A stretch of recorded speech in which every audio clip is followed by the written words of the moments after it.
Hello everyone, as it's getting closer to summer, I thought I'd make Chongyun's Popsicle from Genshin Impact. Now unlike the other food items from the game, there's no actual recipe for this, but we do know a little bit about it from Chongyun's Hangout quest, so let's have a look. I'm afraid all I know is that it requires water, but to imbue the effect that suppresses my yang energy, perhaps something special is required. Like different plants, fruits, or herbs for example. Do you have any experience with such things? So of these three choices, it's the mist flower and Ching combo that give us Chongyun's signature popsicle. And as neither of these exist in the real world, I've had to find some substitutions.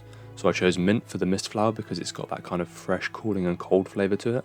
And for the Ching, I chose elderflower because it looks quite similar and it tastes good when paired with mint.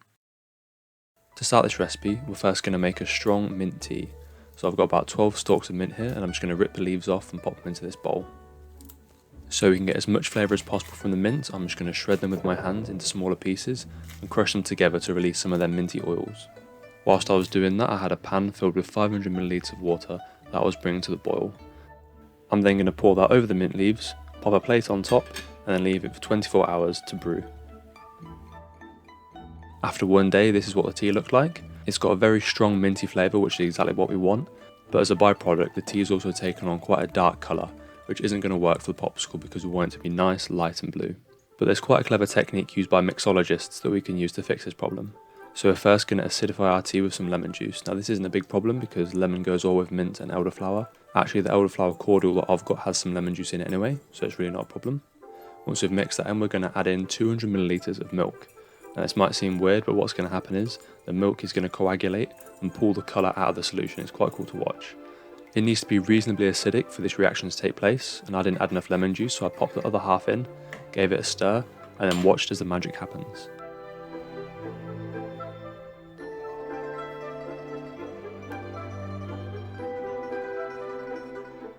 So we need to filter this of course to get rid of the milk, but what we're going to be left with is a nice clear solution. It'll have a little bit of colour to it, but it'll be a lot clearer.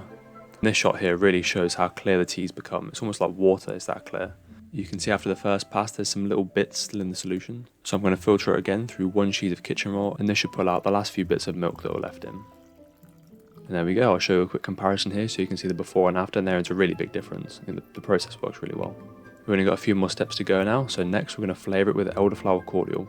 So I didn't really know how strong this was going to be, this is the first time I've actually ever used it. So I started with 20ml of cordial, stirred it in and gave it a little taste, but it wasn't quite strong enough.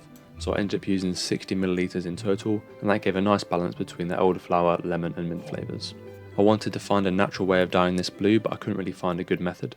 Ideally I wanted to use natural food colourings for the blue colour, but it's kind of a hard one to find, so I just got out my blue food colouring that I use for my baking videos, and that seemed to work just fine. It's really satisfying watching that colour go into the solution. You've got to make sure to do it very slowly and take your time. The colours are super concentrated and it's so easy to take it too far, and you definitely can't take it away once it's in, so just take your time, and then when you get to the colour that you want, pour it into a jug, as this will make it easier for us to pour into the silicone moulds. Now this is a silicone mould I used. You can of course use any mould you want, but this one in particular looks a lot like Chongyun's Popsicle from the game, so that's why I got it, and it's really sturdy as well, so I'm going to use this for some other videos in the future. What you've got to do is fill it up, not all the way to the top because the ice will expand a little bit, pop this lid on, and then feed your wooden sticks through the guide. That's going to hold it in the centre so your popsicle's nice and sturdy.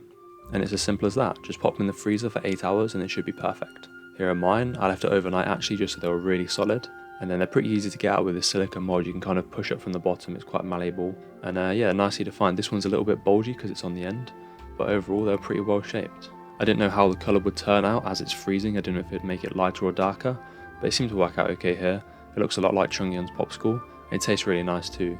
These aren't super sugary, which is something I was aiming for. The only sugar in there is actually in that cordial, and that's just kind of the strength of just normal juice you'd buy in the shop. So it's not really too sweet at all.